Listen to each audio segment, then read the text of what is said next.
dan internasional lembaga umum, aktif di bidang penelitian dan pemerintahan. Tepuk tangan dulu untuk Pak Dokter. Kemudian selanjutnya ada komisioner tercantik di Ombudsman Kota Makassar 1977. Nah, beliau alumni dari Universitas Hasanuddin, Fakultas Ekonomi, kurang lebih 15 tahun. Dan posisi terakhir sebelum di Ombudsman Kota Makassar adalah kepala cabang. Hingga saat ini beliau BEM Ikatan Pengusaha Muslim Indonesia Sulawesi Selatan, kemudian Perkopim di Pemuda Pancasila Sulawesi Selatan. Tepuk tangan dulu untuk Kang Nurul. Baik kawan-kawanku sekalian, nah, pada prinsipnya kan kita ingin mendengarkan materi dari Bapak Komisioner. Materi yang pertama,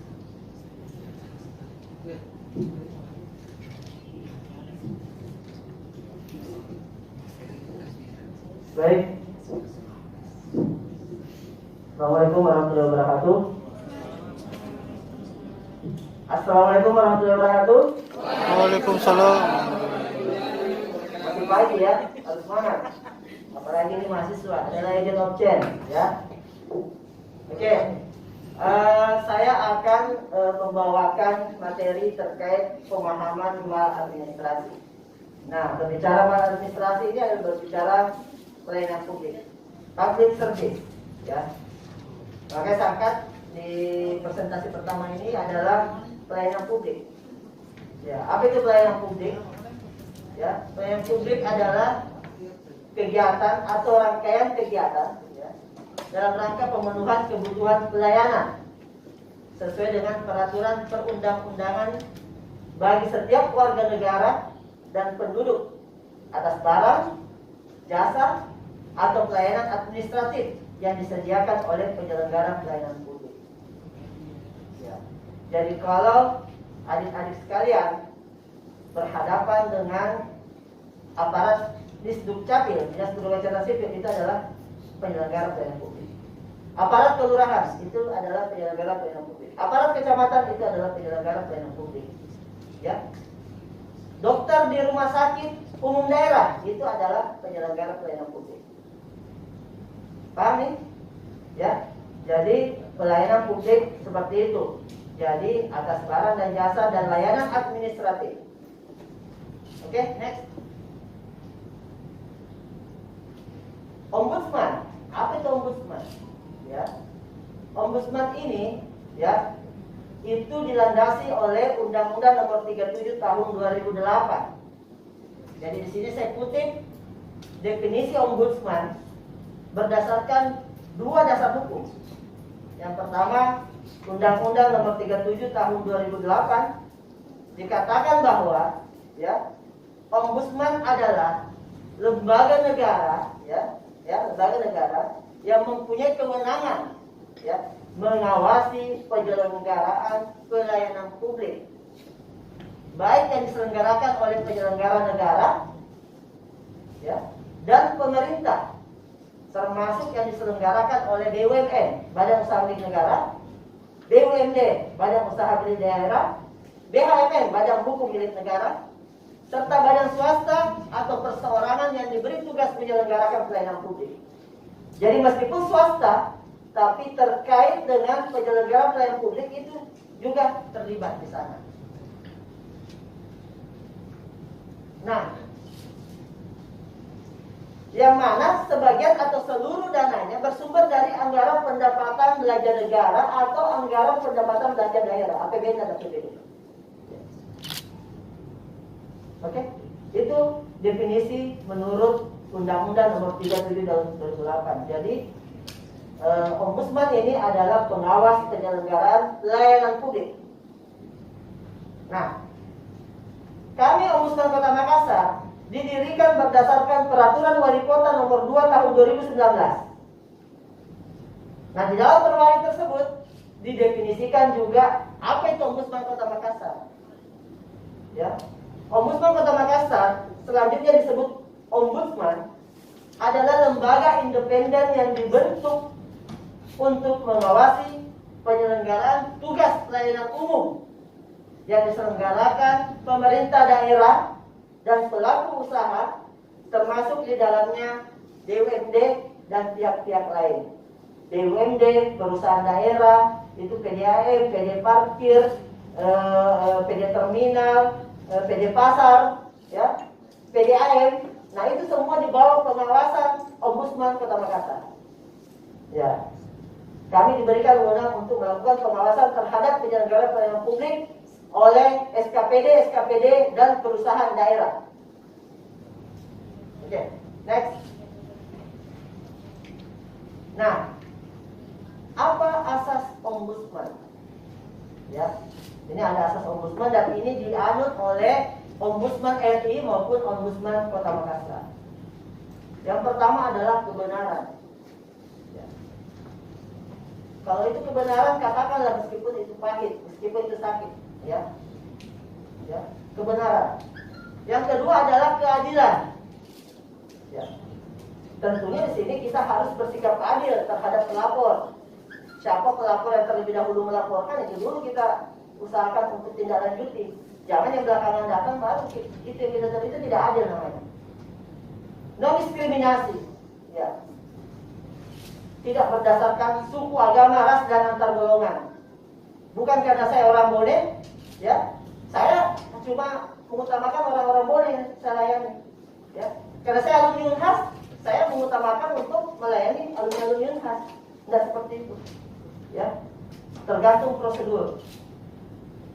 Jadi non diskriminasi. Kemudian tidak memihak. Makanya Ombudsman ini terkadang menjadi seorang mediator, ya, untuk menyamakan persepsi antara pelapor dan terlapor. Nah, tidak boleh memihak, baik kepada pelapor maupun kepada terlapor. Akuntabilitas, akuntabel, ya, semuanya secara terbuka kami sampaikan. Kami laporkan kepada wali kota, kami laporkan kepada DPRD, kami laporkan kepada media. Semua akuntabel, tidak ada yang ditutup-tutupi. Keseimbangan, ya, dan transparansi. Nah, ini menjadi asas-asas yang dianut oleh Ombudsman Kota Makassar maupun Ombudsman Republik Indonesia. Oke, berikutnya, apa fungsi Ombudsman Kota Makassar? Nah, ini juga saya kutip dari Peraturan Wali Kota, ya, nomor 2 tahun 2019, bahwa Ombudsman berfungsi mengawasi penyelenggaraan pelayanan publik yang diselenggarakan oleh pemerintah kota, swasta, atau perseorangan. Itu fungsinya, ya, mengawasi penyelenggaraan pelayanan publik. Next. Apa tugas Ombudsman Kota Makassar? Pertama, ya, ini mungkin bisa dicatat atau di capture lah, foto, supaya paham apa tugas Ombudsman. Pertama, melayani dan menindaklanjuti keluhan atau laporan masyarakat atas dugaan maladministrasi dan bisnis tidak beretika dan bertentangan dengan hukum. Jadi kita melayani dan menindaklanjuti keluhan. Jadi masyarakat menyampaikan keluhannya dulu kepada instansi terkait. Apabila instansi terkait tidak menindaklanjuti, dia baru datang ke Ombudsman untuk menyampaikan keluhan tersebut. Yang kedua, melakukan pemeriksaan atas laporan. Ya, laporan yang masuk kita periksa. Ya, syarat formil, syarat materialnya bagaimana? Ya. Kemudian yang ketiga, melakukan langkah-langkah memediasi pelapor dan terlapor. Ada kita mediasi. Ya. Kita undang pelapor, terlapor duduk di satu tempat untuk kita carikan win-win solution, ya. Kemudian yang keempat, membuat rekomendasi untuk menyelesaikan maladministrasi dan perilaku usaha yang tidak beretika, baik kasuistik maupun sistemik. Jadi kita buat rekomendasi kepada wali kota. Nanti wali kota yang menindaklanjuti apa terkait maladministrasi yang dilakukan oleh bawahannya. Ya. Kemudian menyebarluaskan pemahaman mengenai hak dan kewajiban masyarakat terhadap pemerintah daerah dan pelaku usaha. Ya. Hak dan kewajiban masyarakat terhadap pelayanan publik itu diatur dalam Undang-Undang Nomor 25 Pelayanan Publik Pasal 18. Itu jelas di situ. Silakan di searching, dibuka di situ. Di situ banyak. Yang pertama, Masyarakat berhak untuk mengetahui isi standar pelayanan, ya, dari sebuah institusi, sebuah instansi. Yang kedua, masyarakat berhak mengawasi jalannya standar pelayanan. Gitu. Itu dan seterusnya. Nanti silakan dibaca di Undang-Undang Nomor 25 Pelayanan Publik pasal 18. Kemudian menyebarluaskan pemahaman mengenai kedudukan, fungsi, tugas dan wewenang ombudsman. Nah inilah hari ini salah satu upaya kami untuk menyampaikan apa yang menjadi fungsi, tugas, wewenang dari Ombudsman Kota Makassar. Kemudian melakukan koordinasi dan kerjasama dengan lembaga-lembaga terkait atau pemerintah daerah, baik di tingkat daerah maupun di tingkat nasional. Makanya di Ombudsman Kota Makassar ada asisten kemitraan dan jaringan. Itu mempunyai tugas dan fungsi, ya, untuk bermitra dengan seluruh stakeholder yang ada. Seperti itu.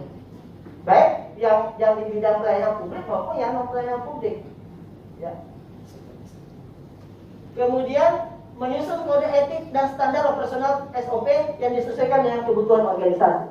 Kami Ombudsman Kota Makassar sudah menyiapkan SOP ya, terkait penanganan maladministrasi dan pelanggaran etika bisnis. Seperti itu. Nah, selanjutnya, apa wewenang Ombudsman Kota Makassar? Wewenang Ombudsman Kota Makassar, ya, yang pertama seperti kita lihat di atas, yaitu meminta keterangan secara lisan, ya, atau tertulis dari pelapor, terlapor, atau pihak lain yang terkait mengenai suatu laporan yang disampaikan. Disinilah ada namanya klarifikasi, baik secara tertulis maupun klarifikasi secara lisan. Kemudian yang kedua, memeriksa keputusan surat menyurat atau dokumen-dokumen lain, baik yang ada pada pelapor atau terlapor, untuk mendapatkan kebenaran laporan terhadap terlapor. Jadi harus didukung oleh bukti-bukti dan dokumen-dokumen yang mendukung laporan dari terlapor. Kemudian yang ketiga, meminta klarifikasi dan atau salinan atau fotokopi dokumen yang diperlukan dari instansi manapun juga untuk pemeriksaan laporan dari instansi terlapor. Ya.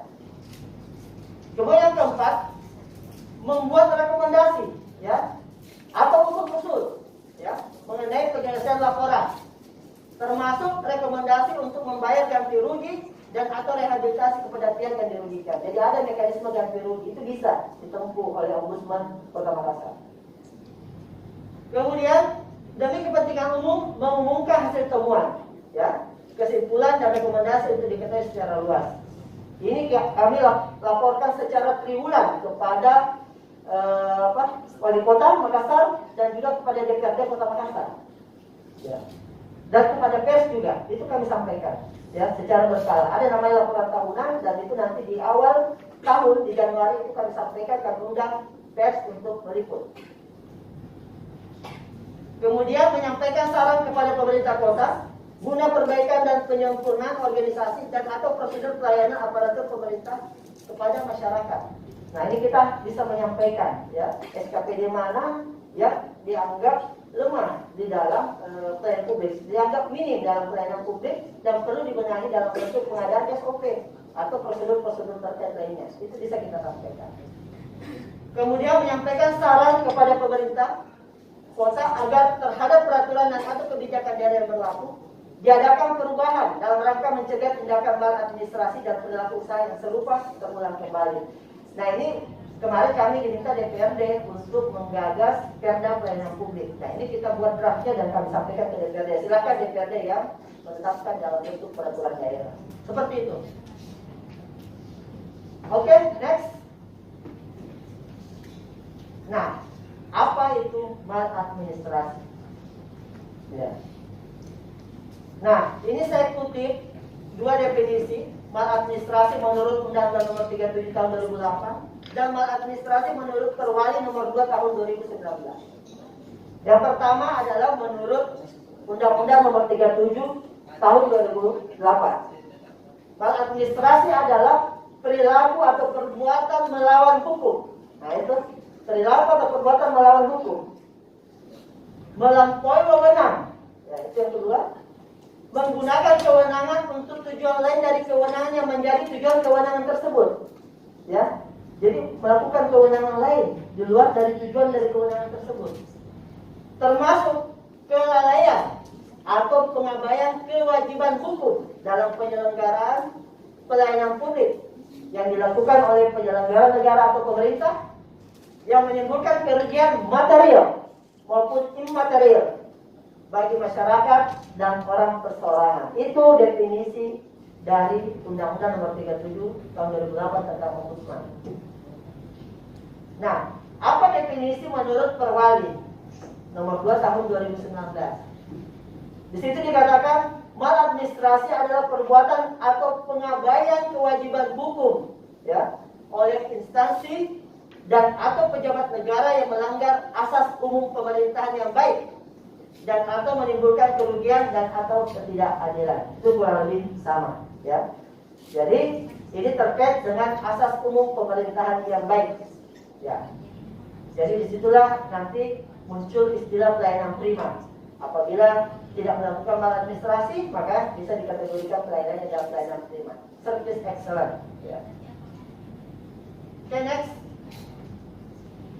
Nah, dari semua itu muncullah istilah tindakan maladministrasi. Tindakan maladministrasi adalah perbuatan atau pengabaian kewajiban hukum oleh instansi atau pejabat negara yang melanggar asas umum pemerintah yang baik atau menimbulkan kerugian atau ketidakadilan. Nah, itu tadi. Oke? Next. Ciri-ciri maladministrasi. Nah, ini ciri-ciri maladministrasi, ya. Satu, pelayanan tidak sesuai urutan, mendahulukan pihak tertentu. Pernah nggak melihat ketika kita antri di dinas kependudukan catatan sipil, tiba-tiba ada warga masyarakat yang langsung masuk ke dalam, dilayani oleh orang dalam? Nah itu, mungkin ada yang pernah menemukan seperti itu. Dia potong kompas, langsung masuk. Ya, ini adalah pelayanan yang tidak sesuai urutan. Ya, harusnya first in first out. Ya, bukan last in first out. Ya, duluan datang, duluan pulang. Ya, itu harusnya. Bukan duluan datang, belakangan pulang. Yang belakangan datang, duluan pulang. Seperti itu. Kemudian selanjutnya pungutan di luar ketentuan. Ya. Contoh, KTP itu gratis, ketentuannya gratis, tapi kita diminta pembayaran. Nah, itu termasuk maladministrasi. Ya, pernah nggak ada yang diminta bayaran sama ketua RW-nya? Laporkan kepada kami. Catat di mana alamatnya itu. Ya. Minta 50.000, minta 100.000. Untuk katanya untuk memperlancar, mempermudah, tidak ada itu, ya. Kecuali kalau sudah selesai kita bawakan brownies ke rumahnya, nah, itu lagi masalah, ya. Tapi ini sebelum layanan diberikan sudah diminta duluan, nah itu adalah hal yang namanya pungutan di luar ketentuan. Atau ada nggak yang kadang bayar retribusi sampah di rumahnya, misalnya 10.000 per bulan tapi diminta 20.000. Nah itu adalah pungli, pungutan liar di luar dari ketentuan. Kemudian selanjutnya, tidak ada tanda terima atas pembayaran. Nah ini, makanya pentingnya namanya tanda terima. Kalau Anda belanja di Alfamart, minta struknya. Belanja di toko-toko kelontong, minta struknya. Ya, ya memang hal yang sulit, tapi itu adalah hal yang perlu. Nah, ini juga misalnya pembayaran retribusi sampah, minta struknya, ya. Parkir, ya, minta struknya, ya. Kalau Anda parkir, dia minta 5.000, harusnya kendaraan roda 4 3.000, itu berarti pungli 2.000-nya. Nah, minta karcisnya. Tapi karcis ada tertuang di situ, nominalnya berapa pembayaran. Nah itu. Selanjutnya memperpendek prosedur. Nah ini, yang mudah dibikin sulit, yang sulit dibikin mudah. Nah ini, prosedurnya 10 hari harusnya, tapi bisa 1 hari, tapi dengan pembayaran sekian. Ya. Atau yang tidak membayar justru dilama-lamain sampai 2 minggu, 3 minggu. Nah, ini memperpanjang dan memperpendek prosedur. Kemudian penyelesaian layanan tidak tepat waktu. Dia pasang standar pelayanan, penyelesaian KTP 1 hari, tapi jadinya 1 minggu. Nah, itu penyelesaian layanan tidak tepat waktu. Itu termasuk maladministrasi. Makanya penting sekali memasang standar pelayanan untuk bisa mengetahui berapa lama waktu yang dibutuhkan untuk menyelesaikan layanan itu. Ya, di situ ada waktunya. Kemudian persyaratan pelayanan tidak jelas, tidak sesuai ketentuan. Nah, ini perlu standar pelayanan makanya dipasang, ya. Karena kadang tidak ada standar pelayanan, ya ininya berdasarkan opininya petugas saja dalam melayani, aturannya semua gue gitu kan. Ya, padahal harusnya ada standar pelayanan. Oke, itulah yang dikatakan ciri-ciri maladministrasi. Selanjutnya, nah, ini data dari Ombudsman Republik Indonesia, ya. Dugaan maladministrasi di Indonesia. Itu ada 28,4% terkait laporan penundaan berlarut-larut. Ya. Kemudian tidak memberikan pelayanan 17%. Ya. Kemudian penyalahgunaan wewenang 8,2%. Kemudian bersikap tidak patuh atau tidak layak itu 4,9%. Misalnya ada petugas pelayanan yang bentak-bentak Anda, itu termasuk. Dia harus tidak 5S lah, katakan ketus. Nada bicaranya juga yang tinggi, ya kan? Nah, itu adalah maladministrasi dan itu 4,9%. Kemudian berpihak. Nah, berpihak ini 0,5%. Kemudian penyimpangan prosedur 21,8%, tidak kompeten 9,9%, permintaan imbalan uang atau jasa. Nah, ini yang sudah tadi itu 7,5%, diskriminasi 1,5%, konflik kepentingan 0,4%. Nah, ini total pelapor itu 8.260. Nah, ini data dari Ombudsman Republik Indonesia terkait dugaan maladministrasi. Dan nanti kami juga dari Ombudsman Kota Makassar akan menampilkan seperti ini di laporan kinerja kami di akhir tahun nanti. Nah, adik-adik sekalian, ya, dewasa ini, ya, masyarakat itu lebih mengenal maladministrasi sebagai sebuah kesalahan administrasi yang dianggap sebagai hal yang sepele, ya, dianggap sebagai hal yang sepele. Padahal kenyataannya, ya, kian hari kian marak terjadi, tapi dianggap sepele, ya. Nah, hal ini bahkan dapat dijumpai dalam kegiatan sehari-hari dalam kehidupan bermasyarakat kita, ya. Bahkan sekolah atau perguruan tinggi, ya, yang merupakan lembaga pendidikan tanpa yang dijadikan sebagai teladan masih kerap melakukan tindakan maladministrasi terhadap warga sekolah maupun perguruan tinggi. Apalagi jika dibandingkan dengan lingkup besar seperti negara. Ya. Contoh saja, kalau ada petugas administrasi di Biro Akademik Kemahasiswaan, ya, melama-lamakan berkas Anda berlarut-larut, itu berarti tindakan maladministrasi sebenarnya. Ya, ada pernah mengalami. Nah, yang ketawa ini kan pernah mengalami. Ya, itu kerap terjadi di sekolah atau perguruan tinggi, apalagi jika lingkupnya negara, ya, seperti di Indonesia itu pasti kerap kali terjadi. Nah, oknum-oknum yang melakukan perjalanan itu bisa saja guru atau dosen, ya. Dosen contohnya apa maladministrasi yang dilakukan oleh dosen? Ya, bimbingan lama sekali, terlalu dia tanda tangan lama sekali, itu bisa maladministrasi. Harusnya ada standarnya kampus berapa lama itu selesai, 1 bulan kan, 2 bulan kan, ya, harus ada standarnya, ya. Kemudian pegawai pemerintah itu kerap kali melakukan maladministrasi, atau bahkan wakil rakyat, ya, di DPR itu bisa saja melakukan maladministrasi dan sebagainya. Nah, bentuk tindakan maladministrasi itu intinya bisa apa saja, ya, bisa apa saja, ya. Nah, maladministrasi ini menurut pasal 1 ayat 3 Undang-Undang Nomor 37 Tahun 2008 itu mencakup banyak hal dan menimbulkan kerugian material maupun imaterial, serta adanya situasi ketidakadilan yang merugikan hak negara. Nah, ada kasus yang terjadi baru-baru ini, ya, di mana aparatur pemerintah desa menyalahgunakan dana desa, ya, yang diberikan oleh pemerintah pusat demi kepentingan pribadi. Ini terjadi di Baru kalau tidak salah. Akibat temuan tersebut, dana desa dibekukan sementara hingga hasil investigasi penyaluran tersebut dapat diselesaikan oleh Kemendagri. Penyelewengan ini terjadi pada tingkat desa, tapi bisa saja juga terjadi di tingkat kecamatan hingga kabupaten hingga provinsi. Ya, karena mengingat pengawasan yang dilakukan pemerintah itu belum optimal dan belum sempurna.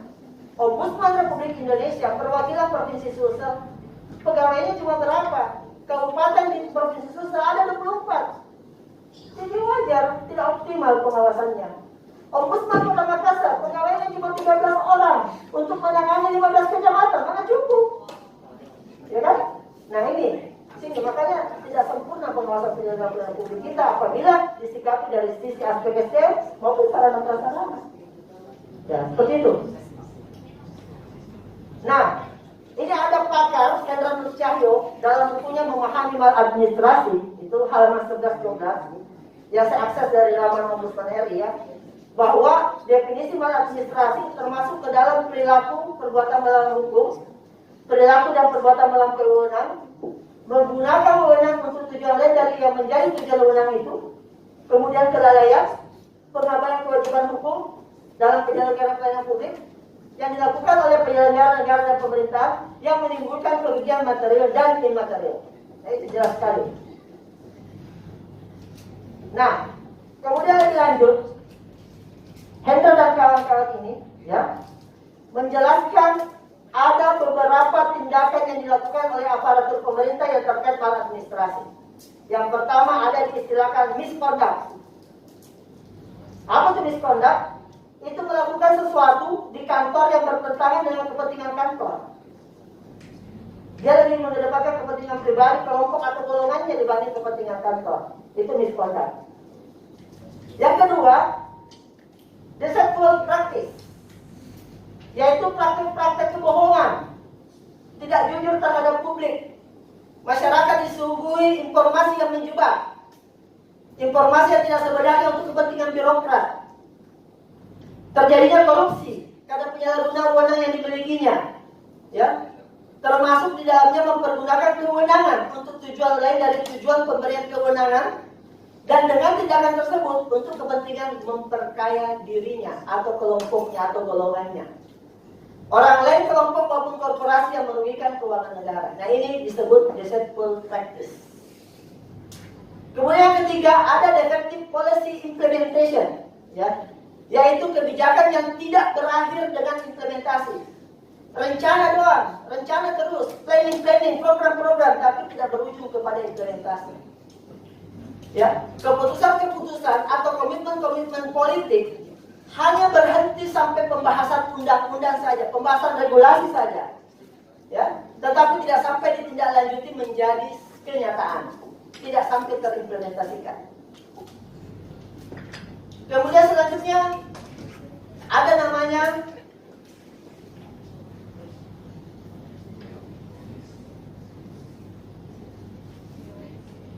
indecision, ya, yaitu tidak adanya keputusan yang jelas, ya.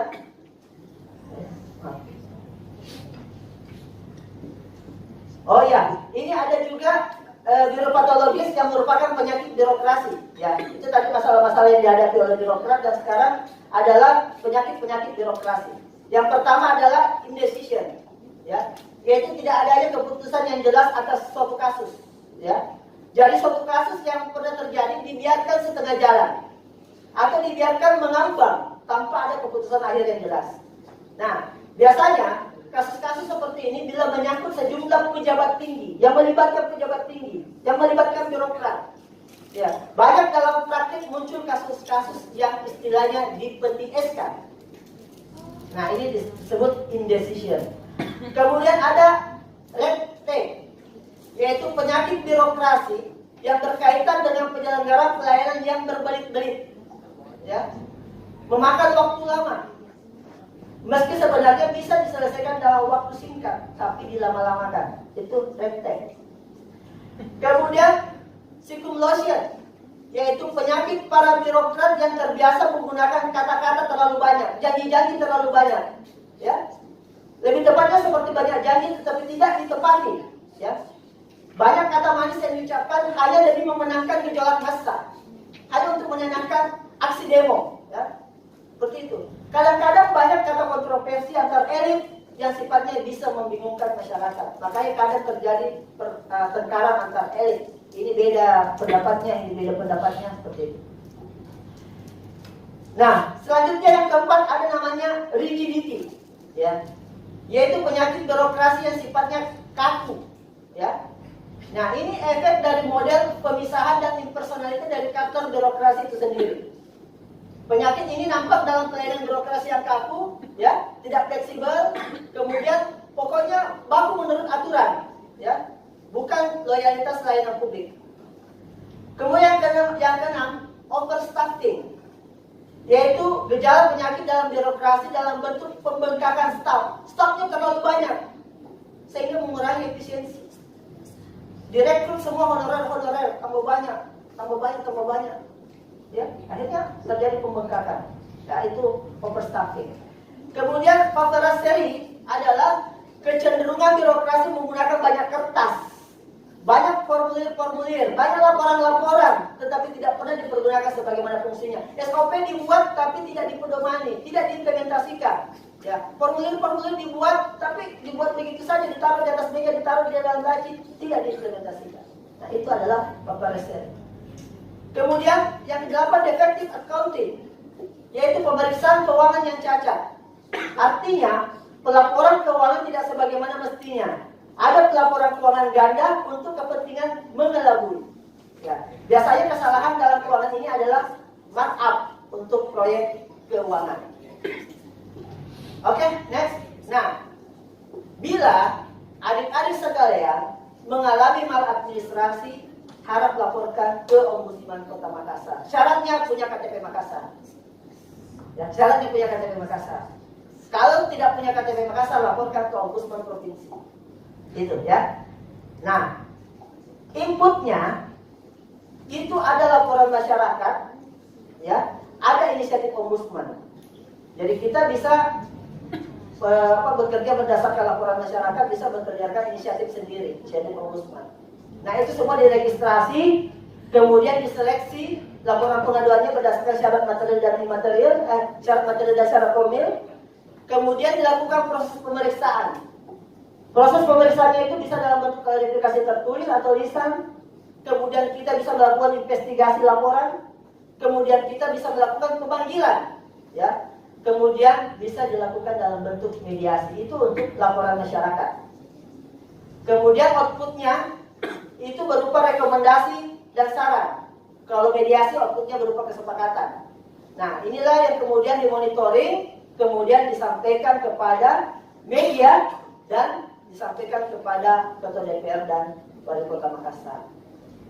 Dan untuk inisiatif Ombudsman dilakukan dulu systemic review, kemudian rekomendasi saran, ujungnya sama dilaporkan kepada Wali Kota dan DPRD. Baik, sekian yang bisa saya sampaikan pada kesempatan ini. Semoga bisa menjadi bekal adik-adik semua untuk dibawa pulang ke kampus. Baik, sekian dan terima kasih. Wabillahi taufiq wal hidayah. Assalamualaikum warahmatullahi wabarakatuh. Saya pertama dulu kita materi kita. Yang tanya barangkali untuk materi kedua.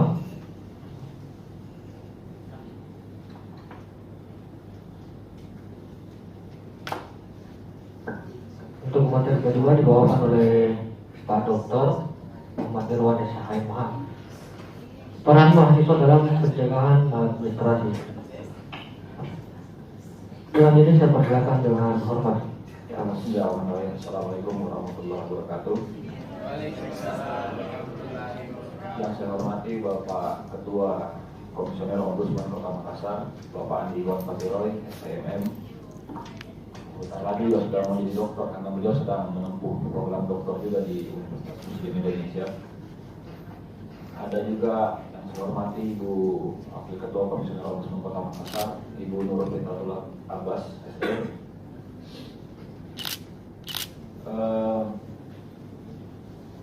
yang saya beserta jajaran Insan Ombudsman Kota Makassar yang saya hormati juga, terima kasih banyak. Yang saya cintai, saya banggakan ada dari mahasiswa peserta sosialisasi pemahaman maladministrasi dalam fungsi mahasiswa sebagai agent objek. Puji syukur kepada Allah Subhanahu wa Ta'ala yang mana pada kesempatan yang insyaallah berkah ini kita masih diberikan nasihat untuk hadir di tempat ini. Salawat dan salam juga tidak lupa selalu kita aturkan kepada baginda Rasulullah Muhammad SAW. Oke, pertama-tama saya ucapkan terima kasih banyak atas kesempatan yang adik-adik berikan kepada kami untuk hadir di sini berpartisipasi. Walaupun di tengah badai pandemi kita masih bisa hadir dan meluangkan waktu untuk hadir di sini karena pengetahuan saya Kementerian Pendidikan itu baru nanti 2021 baru kasih izin pengajaran yang tatap muka, sehingga saya berasumsi adik-adik mahasiswa sebagian ada di daerah ini sebenarnya. Kegiatan yang kedua, saya memohon maaf jika ada keterlambatan karena tadi Bapak Ketua itu ada acara yang bersama di pagi hari di Bapenda ya Pak Ketua ya, bersama Bapak Wali Kota. Tadi kita tunggu tadi.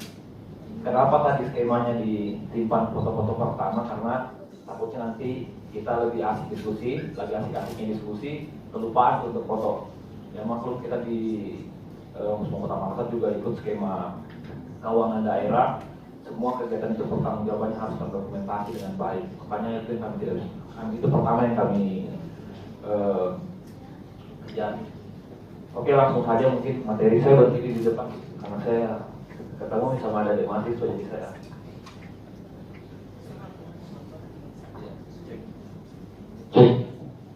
Oke, saya 2006 di Fakultas Hukum Unhas cukup aktif juga di kegiatan-kegiatan mahasiswa. Cuma tentunya apa yang diutarakan oleh Bapak Ketua Ombudsman Kota Makassar tentang bagaimana peran mahasiswa itu banyak yang saya tidak lakukan. Tapi saya jujur memang ini saya baru menunjukkan cerita saya. Bukan saya tidak lakukan karena apa? Karena pada saat itu sistem tidak seperti hari ini, keterbukaan informasi tidak seperti sekarang ini. Gitu. Makanya tidak ada lagi alasan di zaman sekarang ini kalau adik-adik tidak memperbaiki sistem itu. Yang saya lakukan dulu penuh dengan keterbatasan.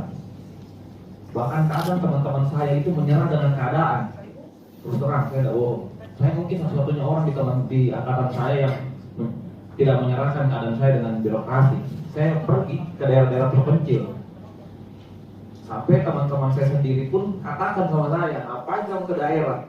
Kamu itu pernah jadi ini, ngapain ke daerah terpencil yang nggak ada duitnya? Saya bilang, ya saya kan di sekolah bukan nyari duit. Terus terang, yang mahal di sekolah itu bukan titelnya, bukan untuk mengejar hartanya, bukan untuk mengejar kekuasaannya, tapi yang mahal itu bagaimana memahami tadi itu, apa itu benar, apa itu adil, apa itu tidak diskriminasi, yang kayak gitu-gitu yang mahal. Jadi kalau kita keluar nanti dapat titel sarjana apapun itu, tidak paham dan filosofi itu, saya kira belum jadi mahasiswa. Belum mahasiswanya kemarin nggak jadi mahasiswa benar ya. Nanti kita lihat ya. Kenapa saya sengaja liput? Ini ada gambar, dua gambar. Ada mahasiswa yang Unhas ini, kenapa Unhas? Ini saya pernah rasakan juga nih. Ini garapena itu di belakangnya ya. Tempatnya kita sekarang kalau mau ke macet-macet jalan dulu, gitu ya. Ini bentuk implementasi mahasiswa turun untuk menyuarakan apa yang dikeluhkan oleh masyarakat kecil. Tujuannya untuk mencari keadilan. Kenapa tanda tanya? Karena definisi keadilan ini nanti kita lihat bagaimana sebenarnya keadilan itu dicari. Next. Iya, saya mau tahu. Jadi gini, tadi kan sedikit sudah diulas tentang Ombudsman Kota Makassar. Kalau mau tanya sejarah, terus apa bedanya sama Ombudsman? Jadi kalau bisa sejarah, Ombudsman Kota Makassar itu yang pertama loh. Kita sebagai orang Makassar harus bangga sebenarnya. Kita yang pertama sebelum adanya Ombudsman Republik Indonesia. Jadi kalau ini for your information ini ya buat teman-teman ketahui. Ombudsman Kota Makassar dulu itu dibentuk tahun 2007. Siapa inisiatornya? Profesor Dr. Aswanto yang sekarang jadi Wakil Ketua Mahkamah Konstitusi. Dia komisioner yang pertama. Yang siapa lagi? Bapak Ilham Arif Sirajuddin, yang wali kota pada saat itu. Dia inisiator. Kalau di Arumahi, yang sekarang jadi ketua Bawaslu Provinsi Sulsel, dari kelompok saya Hakan dari Ansor, karena saya kenal beliau di Ansor, saya juga beransor, Nahdlatul Ulama.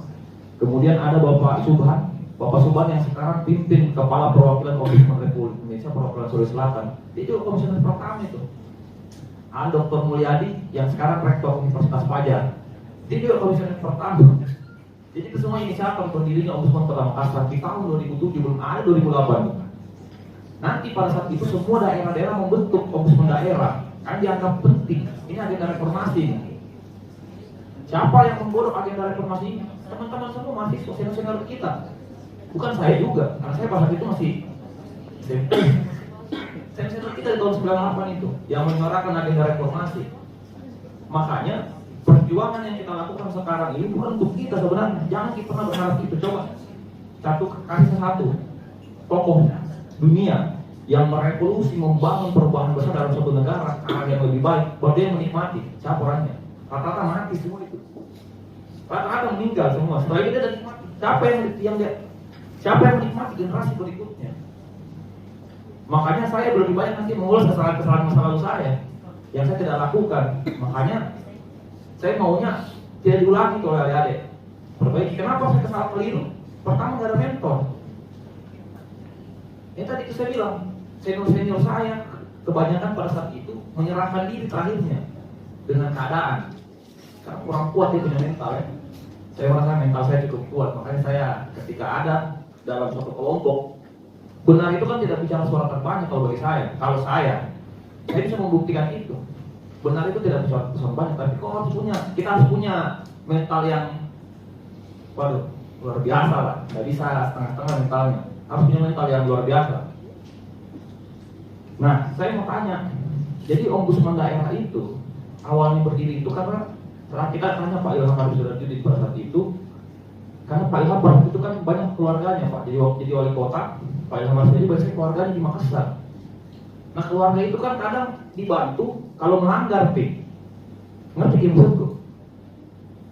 Kadang teman keluarga yang dimaksud dengan dibantu ketika melanggar. Saya mahasiswa pernah saya di Rektor LH ini, teman-teman dari cabang Makassar Timur, Stimik di Penegara nelfon, bro, ini saya ditangkap di Polsek Pangkalan Raya. Bapak kan Direktur LBH ini, iya, bisa ke Polsek. Saya tunggu dulu, saya tanya dulu, siapakah yang ini? Apa kasusnya? Saya 3 orang. Oh, sudah cocok itu bro. Memang kita harus diproses secara, jadi ada namanya criminal justice system bro. Bla bla bla bla. Iya maksudnya itu. Sudah benar itu. Karena saya bicarakan secara normatif bahwa ketika seseorang menggunakan alat tajam lalu mencederai orang lain, terpenuhi unsur penganiayaannya. Untung nggak mati, tidak mati tapi berdarah-darah, setengah mati. Ya udah kena unsur, sudah terpenuhi unsur secara keilmuan. Jadi yang saya kawal itu apa? Hak-hak saja. Dia maunya dikasih keluar. Tolong kasih turun mahasiswa demo di depan polsek. Lah ini kan hak administrasi juga sebenarnya. Pada hari itu saya belum tahu istilah administrasi karena tahun itu udah tahun 2007. Jadi saya langsung bilang, wah gawat juga ini. Saya dibobek ya, di apa namanya?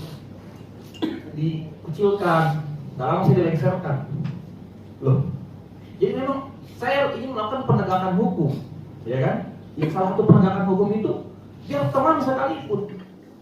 Lah, kenapa kamu tikam? Pokoknya saya lihat itu dia kodong manjat, udah kena sekali, dihantam ini punggungnya. Kebetulan ada badikku bro, jadi kutikam saya pas dia manjat. Saya langsung bilang, salah memang Tongki bro, memang Tongki. Kalau saya jadi penegak hukumnya, ibu saya sakit juga. Wah tambah ada mati. Kayak gitu itu harus berani menjadi benar sendiri. Saya begitu juga, teman-teman saya berangkat semua tapi saya punya visi-visi lain. Loh, katanya semua mau melakukan perubahan di Kota Makassar. Saya ini pendatang, tidak. Saya ini bukan orang di sini. Saya orang Bugis Makassar, tapi saya tidak lahir dan besar di sini. Saya di Tangerang. SD, SMP, SMA. Harusnya kan saya balik lagi ke sana. Ngapain saya ke sini lagi? Justru teman-teman saya yang katanya mau menyuarakan Kota Makassar untuk melakukan perubahan di Kota Makassar malah keluar semua ke Jakarta. Saya kecewa lah pada saat itu, ngapain ke Jakarta. Nah itu kenapa penting saya katakan ini, karena ketika kita sudah komit sejak awal dari mahasiswa, itu kan doa didengar sama malaikat. Banyak ujian dan rintangan setelah itu harus dibertahan. Jangan, semua mobil teman-temanku, semuanya pergilah kita ke Jakarta. Karena memang di Jakarta tempatnya melatih. Coba ke sana, tempatnya. Tapi bagaimana perubahan? Katanya kita sejak awal sudah duduk bersama, begadang tiap malam, capek kajian, kadang 1 minggu dan tidur, rokok habis, paru-paru semua, ada semua nih. Saya itu kadang jangan kan 1 minggu Pak, setahun. Saya udah pulang-pulang ke rumah, merokok, kadang berpikir mau baca buku segala macam nih, semacam di konser-konser. Sampai kalau kita mau mendefinisikan cinta kepada lawan jenis kita menggunakan teori-teori negara, teori-teori apa, supaya itu soalnya ya. Saya mau cerita begini, kenapa saya angkat tentang itu, supaya ini teman-teman mahasiswa keluar. Karena mahasiswa hari ini tuh, maaf ya, aktif, cuma ya begitu. Karena mulai contoh. Ada mahasiswa ini kritik ya, nanti kita bisa diskusi dan sharing ya. Turun semua omnibus law, penuh semua omnibus law. Yang ini tamat bagus sekali tuh omnibus law di Indonesia. Cuma persoalannya ada kasus yang lebih penting, gak kelihatan akhirnya. Kemana sih semua? Ya kan, maksud saya begini, terutama ada saya dari Unhas, saya tantang. Saya lebih ketemu sama teman-teman dari UMI, saya lebih ketemu sama teman-teman dari UNM di lapangan. Tapi itu semua kadang tidak terkontrol juga. Kenapa tidak terkontrol?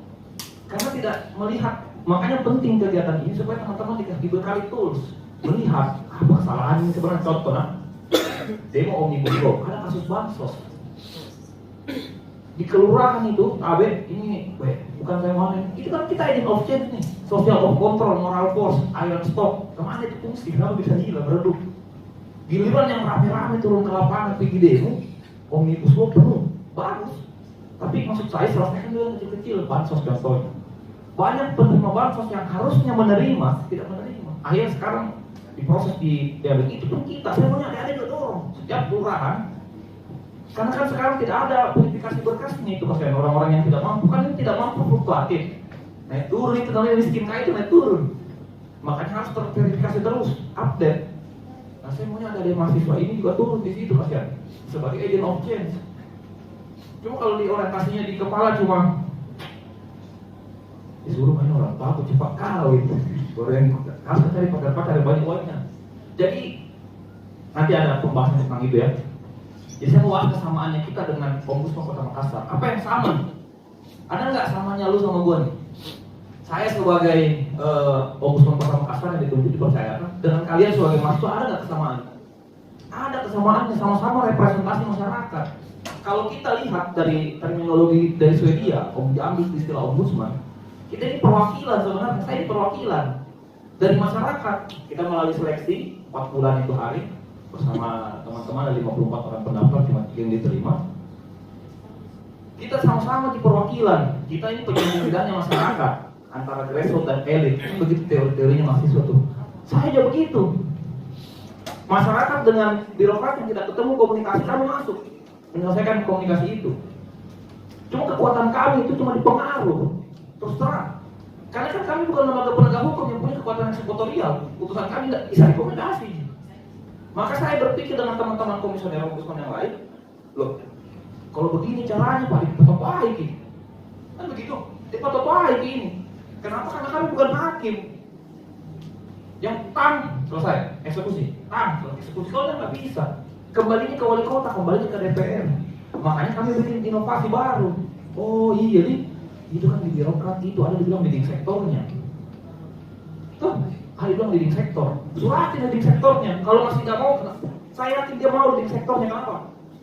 Karena kalau leading sektor disuratin ada mindsetnya birokrasi kan duit. Ada SPPD-nya, pasti turun dari Jakarta ke sini meriksa. Ada uang. Kita akalin lagi dengan cara itu. Itu kan caranya. Yang kedua, kita minta teman-teman pers. Yang selanjutnya apa? Teman-teman mahasiswa.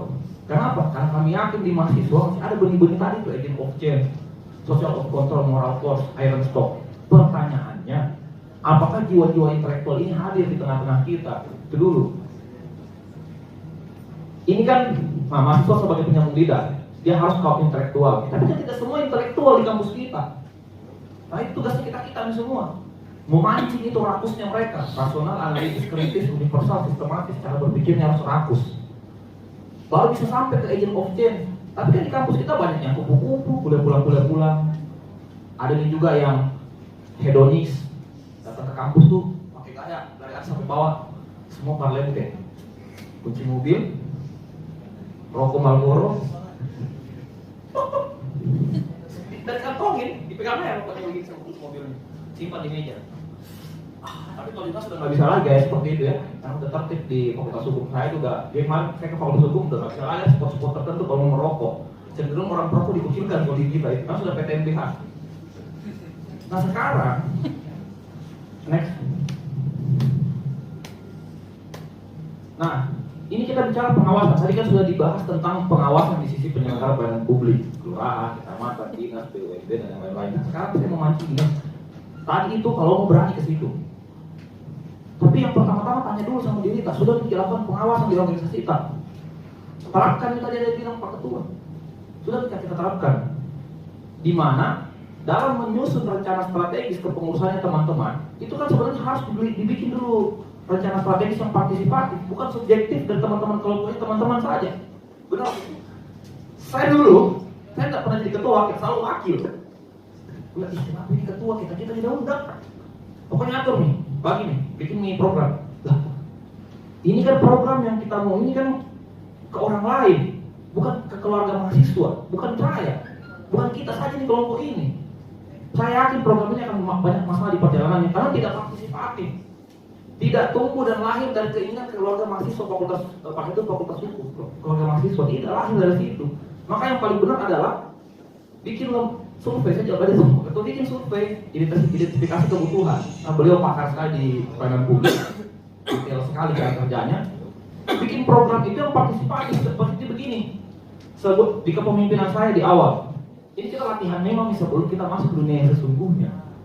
Jadi setelah kita datang, pimpin kayak begini, undang semua lembaga-lembaga perwakilan internal, eksternal, minta harapan dan kebutuhan terhadap eksistensi lembaga kita. BEM.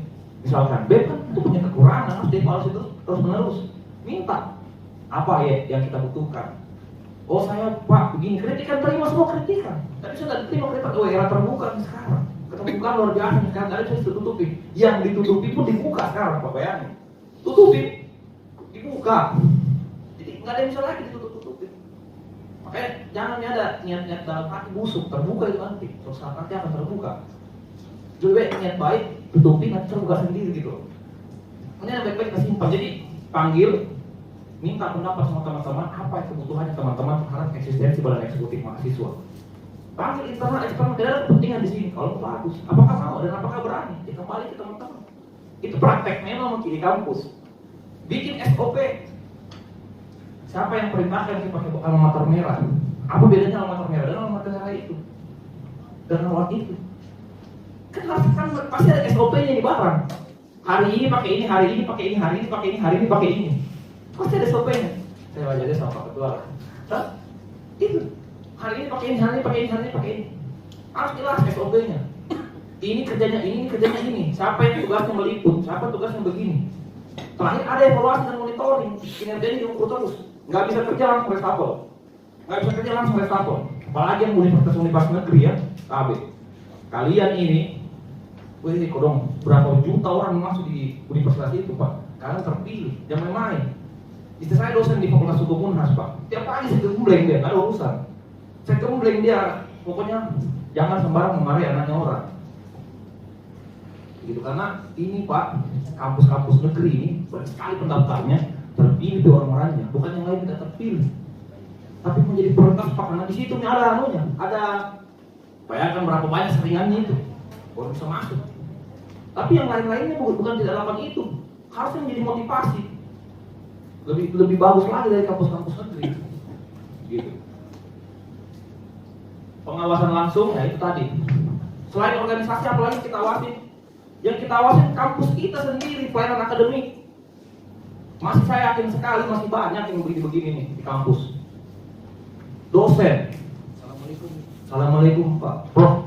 Ya, saya mau bimbingan Prof. Saya lagi di Papua ini dah. Wah, saya nggak bisa ini. Wah, Prof, ujian kalau di tanggal anu ada yang ngatur waktu Prof ini. Wah, saya lagi di Papua, pas di depan rumah ini. Dia siram-siram bunga nggak tahu Prof. Saya lagi di Papua ini Dinda. Iya, kalau nggak bisa kan Prof? Nggak bisa saya, kecuali ada tiket pesawat bisa dikirim di sini. Mentahnya saja nanti saya belilah nih. Saya bisa mungkin pulang ke. Oh, begitu. Ini oknum ya, oknum. Ini kita cari, yang mungkin jangan kasih ampun. Saya di belakang ini. Oh iya, saya sudah pulang ini. Ini fakta ini Pak. Apa coba maksudnya? Apa maksudnya itu yang begitu? Kita apa maksudnya? Contoh. Yang kedua, dulu di zaman saya itu bobo tentengan orang ya. Kemudian bobo tentengan. Apa ini? Berani nggak kita melawan itu? Makanya nggak bisa kalau sendiri. Makanya setiap kelompok-kelompok mahasiswa, organ-organ mahasiswa itu harus sinergi, semua harus kompak. Jangan saling ngurusin konflik yang tidak produktif. Konflik kepentingan, konflik ego, konflik senior, ngapain? Saya itu paling gak suka kalau saya bilang, masuk akal tuh. Nggak masuk akal, gak usah dikerja.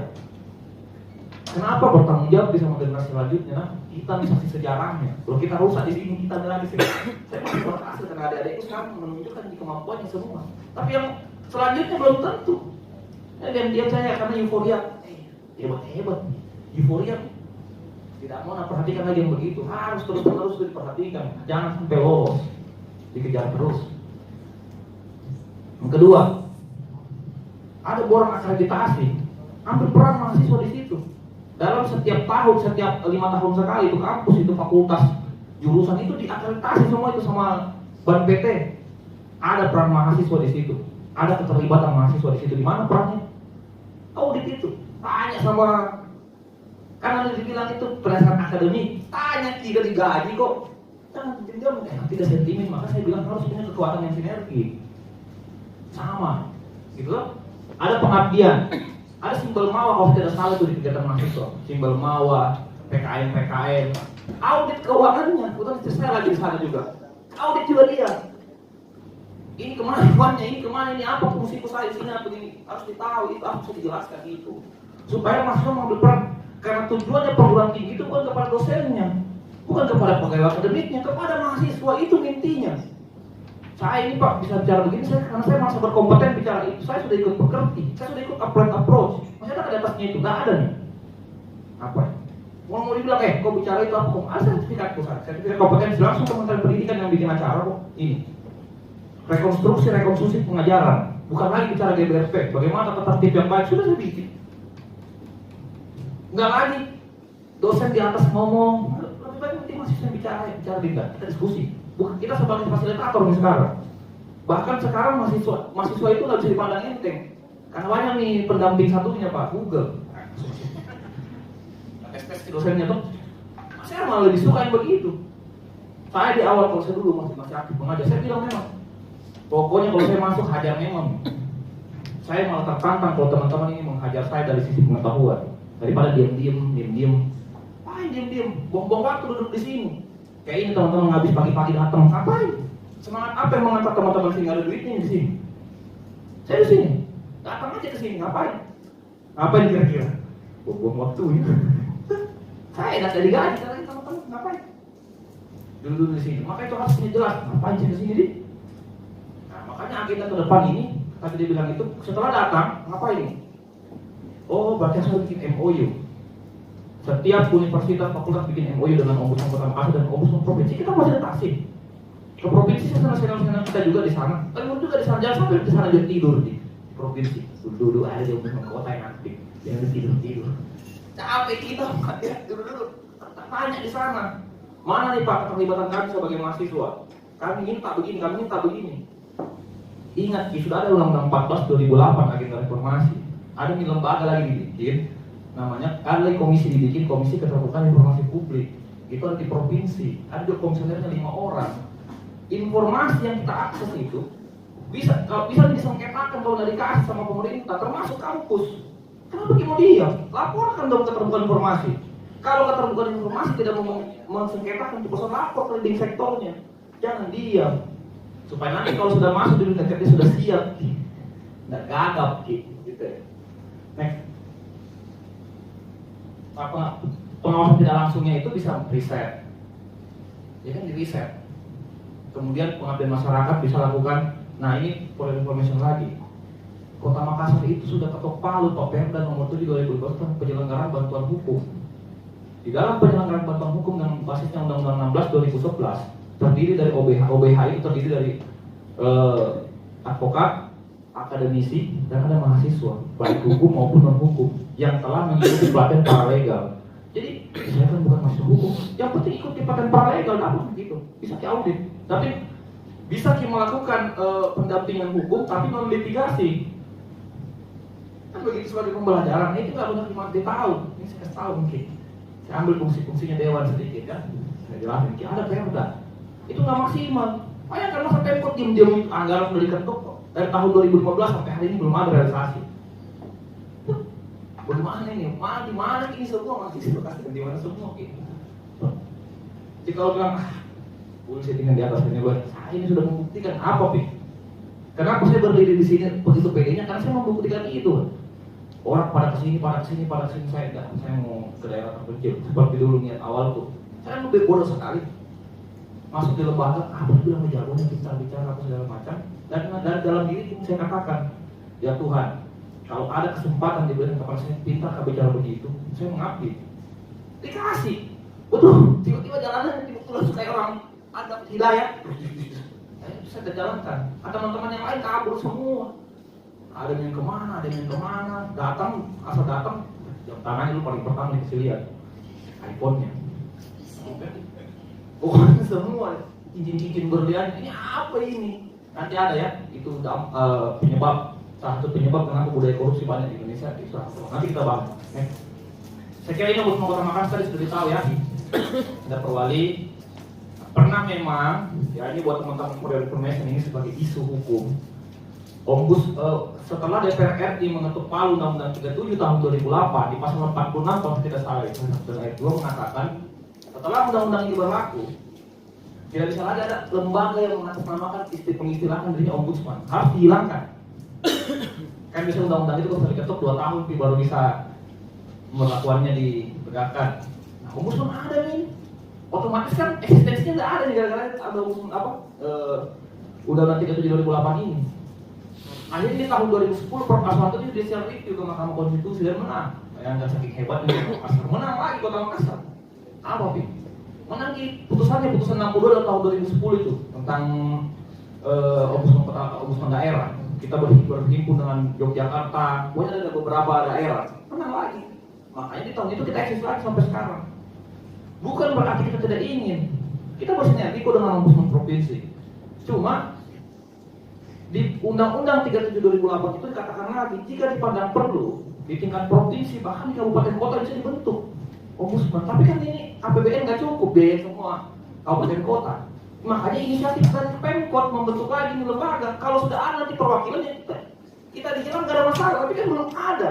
Buktinya apa? Masyarakat sampai hari ini di tahun 2019 masih ada 108 laporan yang tidak ditindaki. Yang kita tindaki sebagai inovasi pemerintah kota. Walaupun ya ada juga kekurangannya, karena nggak gampang melakukan perubahan itu, korban perasaan. Ini korban perasaan saya, kan sudah melanglang buana ini di dunia pekerjaan. Mungkin bapak ibu di senior saya di sini juga sudah begitu. Bisa banget kita administrasi dari tahu, karena kita kuasain sistem, apalagi secara hukum. Saya bisa dapat uang duduk doang di rumah, apalagi online begini gue enaknya. Contoh sertifikasi Perdos. Saya bisa mengusung Perdos di kooperatif. Doktor, lengkap pangkatku semua, apa Pi? Jurnalku sudah ada, apa Pi? Saya tak ambil, lumayan 3.500.000 Pak. Saya mau kasih di sebulan, saya tak ambil. Saya kasih kosong itu barang, karena saya merasa saya tidak pernah mengabdi di Subang. Udah nggak usah. Padahal kampus saya butuh itu. Kalau dosennya tidak update pangkatnya, tidak update sertifikasinya, turun lagi akreditasi, setengah mati dia mau menempuh akreditasi B atau akreditasi A, setengah mati dia pertahankan itu.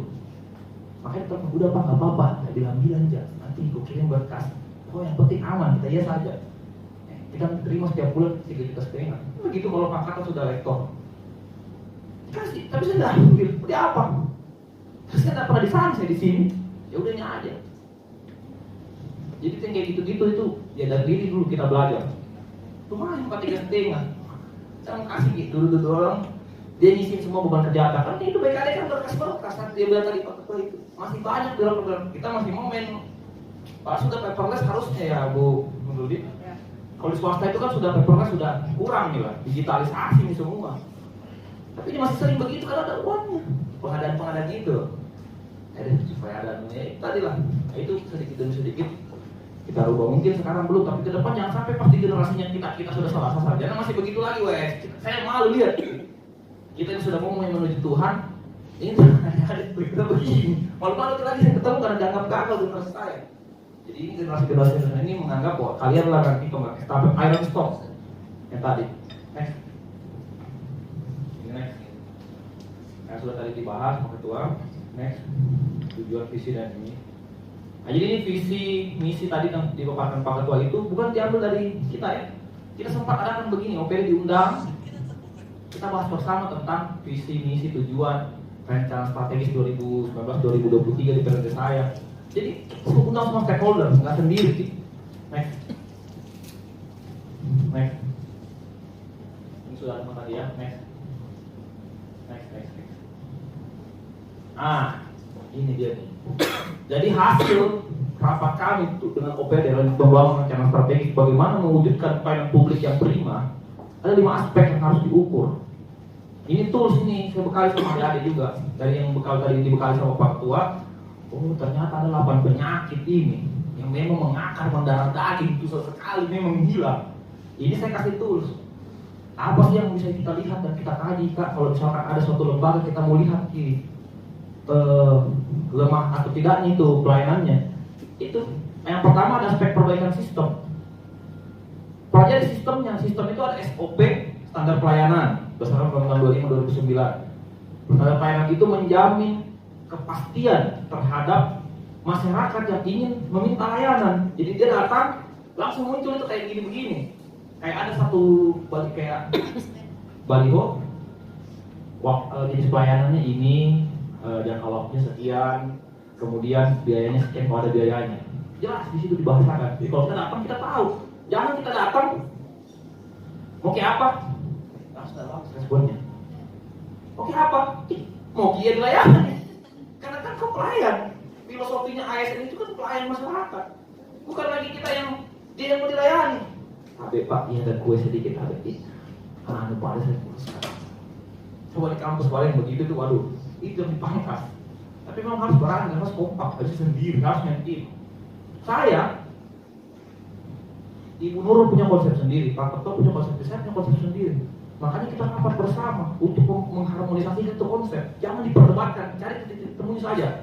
Karena kami pasti berbeda. Kapan itu segini kan kita diajarkan Pancasila tuh di ayat 4 ya, misalnya yang tentang butir keempat itu musyawarah, mufakat, itu terapi dong.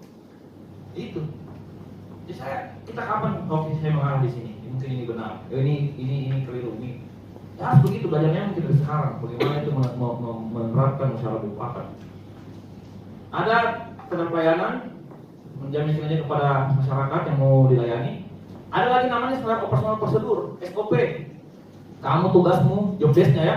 Kamu tugasmu wakil ketua, ini bendahara ini. SOP-nya ini.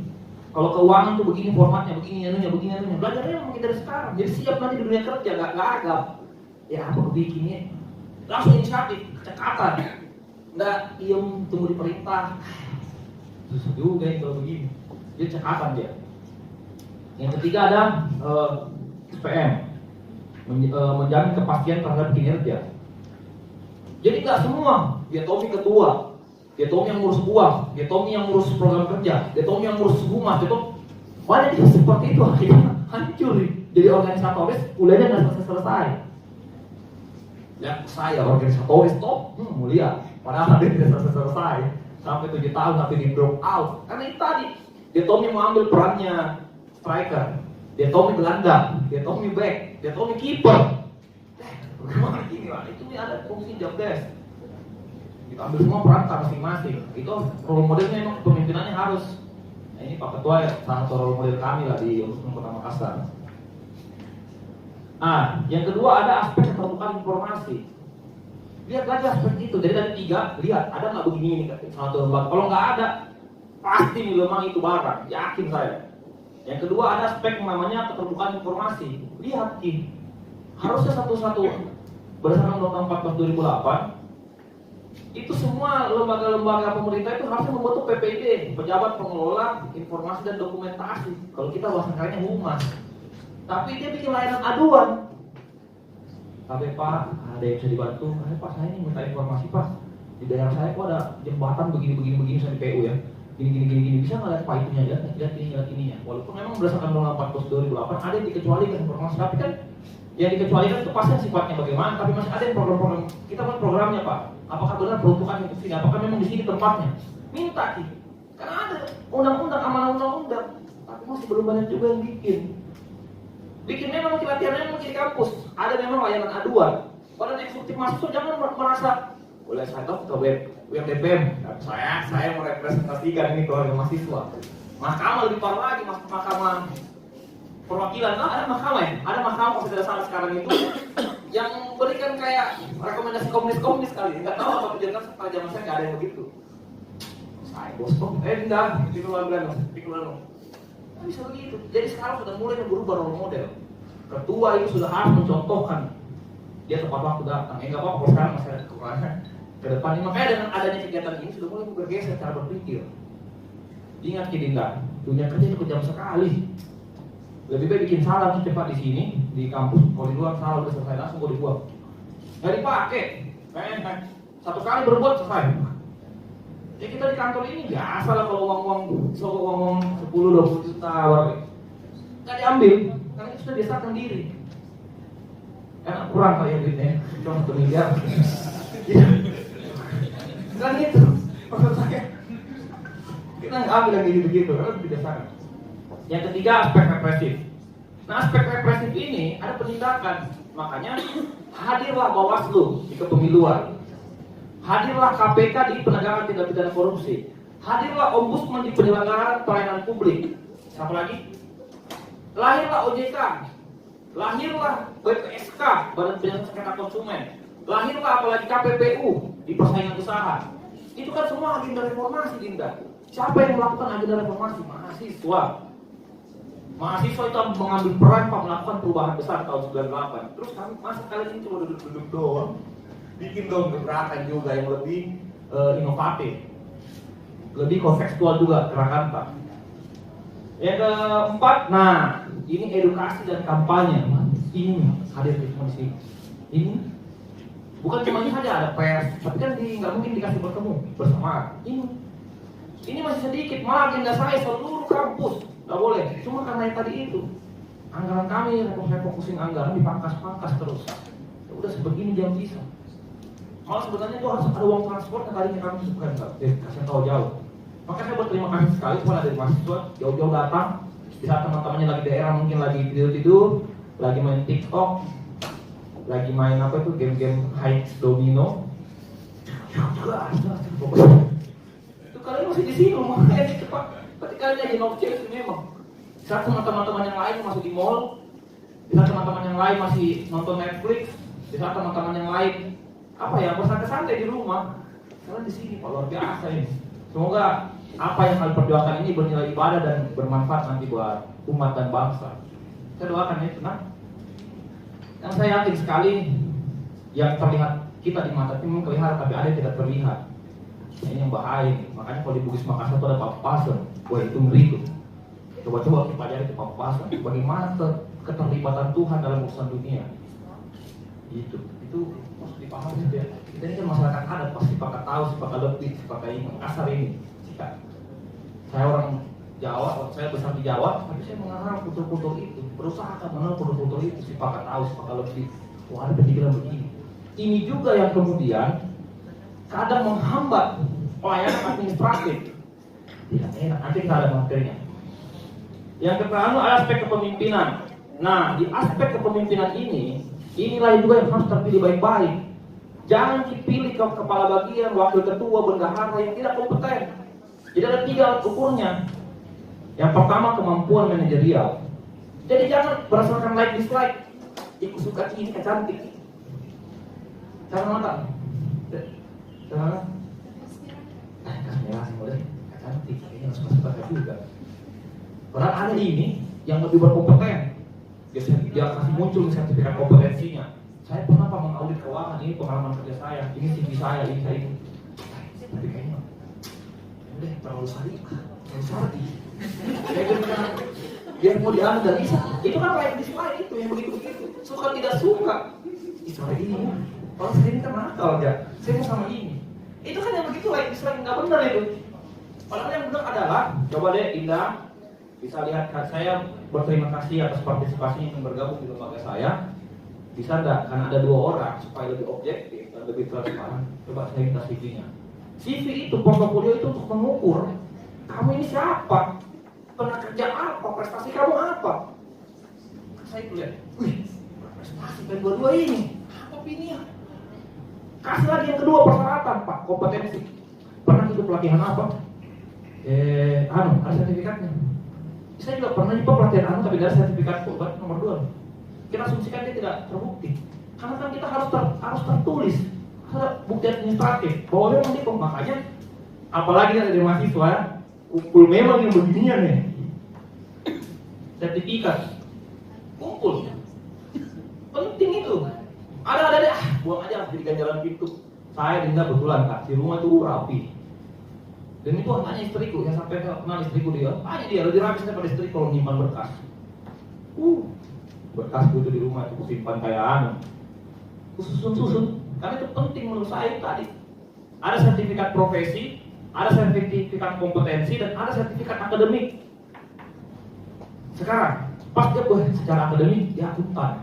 Yang satu, bukan, tapi kok dia punya sertifikat kompetensi nggak punya, itu kan ditimbang-timbang tuh. Oh, kayaknya lebih bagus ini daripada ini. Masih, sama-sama bagus. Siapa ini? Hantam yang terakhir. Integritas. Jadi kemampuan manajerial, kompetensi, terakhir integritas. Bagaimana integritas kan abstrak? Apakah dibilang orang baik ini? Jadi integritas itu maknanya taruh ada, taruh gau. Kalau di Pasar Bugis Makassar, taruh ada, taruh gau. Satu perkataan, satu perbuatan. Sama susah ya penerapannya. Bagaimana membuktikan taruh ada, taruh gau? Uji publik.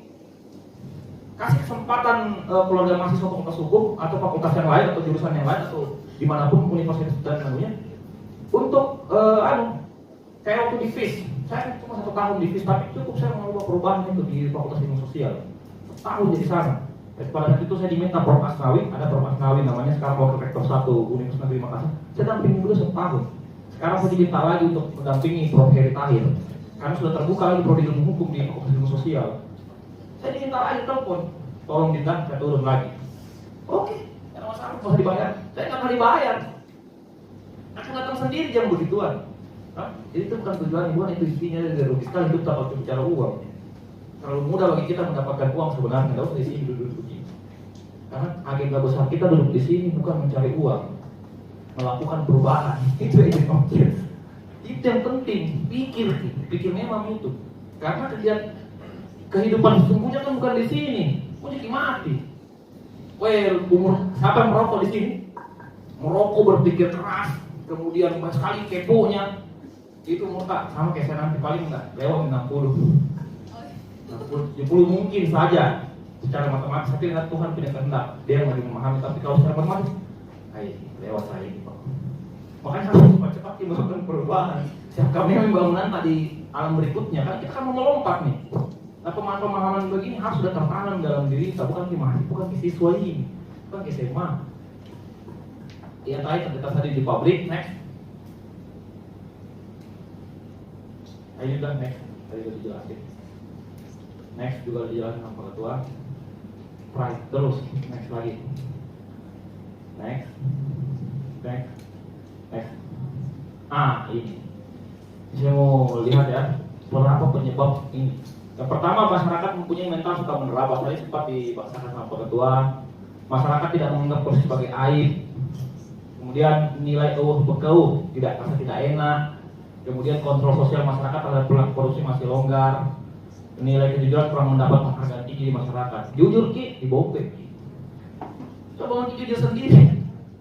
Wih, ada orang ini WD3 mahasiswa, tapi kasih kok 10 juta bos cuy. Atau ada senior ini kan artis biasanya tuh. Kandang, kandang. Ini ya, kan biasa senior nggak minta jauh dari keuangan, langsung aja kasih cuplok. Tulis, jangan mau tulis. Itu kan tidak teraudit tuh, sama kayak bayar parkir. Kan sekarang bayar parkir pakai mesin tuh, pakai mesin. Hati di situ tidak 3.000. Kalau kapan kita nggak minta struknya nggak keluar dari mesinnya itu namanya itu PD parkir. Masuk di kantongnya itu siapa? Biar dikasih sedekah ya sama itu orang daripada masuk di PD parkir di korupsi juga. Lebih dia tahu yang merasakan, saya nggak tahu lah. Ini saya itu harus juga. Banyak sekali alasan untuk membuat kesalahan. Jujur Ki, jujur nak. Wih, Pak Boy bro, jangan ku ambil bro. Darah rokok bro, jangan ku ambil gitu. Berapa kan? Aku yang gini. Berapa beta targetnya Pak Ketua? 10 juta dibikin acara. Berapa nih uang? 15. Kasihlah 2 juta nggak? Oh deh, enggak. Nggak mau jasa saya deh. Oh iya kau Oke. Dibombe nih teman itu. Pasti dibombe. Karena persoalan ini. Banyak kasus yang seperti itu, Pak. Dia tak teraudit ini karena kepintarannya dia jadi licik kayak Abu Nawas. Semua itu barang-barang jadi dongeng. Banyak lah gitu itu latih memang dari sekarang. Nanti dampaknya bukan sekarang juga. Makanya saya bilang tadi begitu pentingnya memahami ada kekuatan alam gaib. Ini kita irasionalnya, ya itulah saya memahami karena saya orang beragama ya. Saya memahami ada Tuhan. Makanya saya lihat itu ada.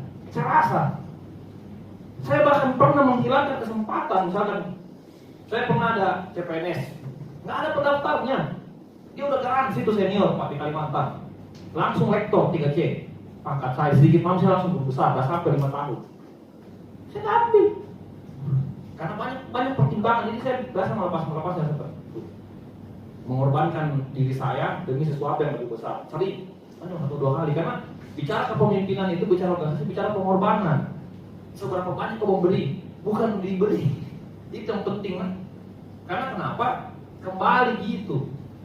Kan ini materi kita yang kuasai, jangan dia yang kuasai kita.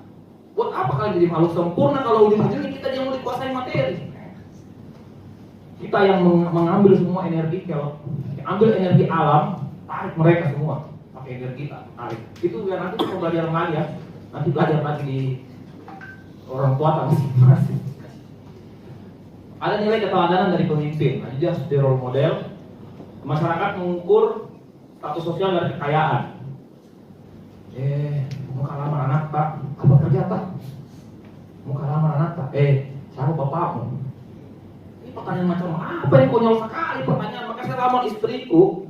Waktu saya datang ke perumahan dosen itu di blok J21, ke rumahnya Profesor Samsu Alam Ali, Perikanan Kelautan. Saya bilang, sebelum diterima saya, lihat dulu kekuranganku. Saya perokok, pola hidup tidak sehat. Saya bilang begitu. Saya pengangguran, tapi saya ceritakan ini sebagai bahan pertimbangan supaya jangan di kemudian hari kita menyesal menerima saya atau minimal kalau menolak kita tahu alasan menolaknya. Saya jelasin semua supaya besok-besok jangan tagih saya. Tapi ingat Ki, kesalahan ini semua kekurangan. Kalau kita terima sejanji saya akan berubah. Saya akan berhenti merokok. Nanti meninggal pun saya merokok lagi. Jadi saya pas meninggal saya merokok lagi. Ya kenapa satu ban? Yang kedua, saya akan cari kerja. Saya usaha saya cari kerja. Hidup saya akan semua mulai teratur. Mulai saya coba untuk teratur, walaupun berat. Namanya kan berusaha. Kita nih, saya diterima posisi seperti itu. Alhamdulillah apa yang saya katakan terjadi kali ini tadi dalam sekali saya bilang ini rebut hati yang paling konek. Ya Allah, pokoknya saya tugas, ya kan? Masyarakat, itu mengukur kekayaan, berhenti begitu. Nanti teman tak kita pilih kalau sama di pakaian tak, pakai Levi Strauss, kayak bajunya itu bintang satu, pakai Levi Strauss, Levi, pakai Wrangler, pakai ya pokoknya branded, saya nggak mau sebut LV atau terlalu mahal, tapi kita masih pada itu. Kalau LV Strauss Anda pakai pada zaman itu, Lee Cooper kita pakai pada zaman itu, gue ngeri sekali. Nggak mau itu bergaul kalau bukan sama-sama pakai sepatu denim, apa segala macam loh. Apa ini? Nggak mau kalau bukan iPhone, nggak mau kalau nggak pakai mobil. Ini apa ini? Kan banyak pergaulan yang seperti itu, nggak boleh dipilih-pilih orang ya. Karena kita tidak pernah tahu siapa orang yang menyelamatkan kita nanti, nggak pernah kita tahu. Bahkan orang yang selalu kita andalkan itu nanti hilang perjalanan, bisa saja hilang. Cuma kalau saya cerita semua pengalaman itu nanti kita panjang sekali. Jadi jangan mengukur seseorang dari kekayaan.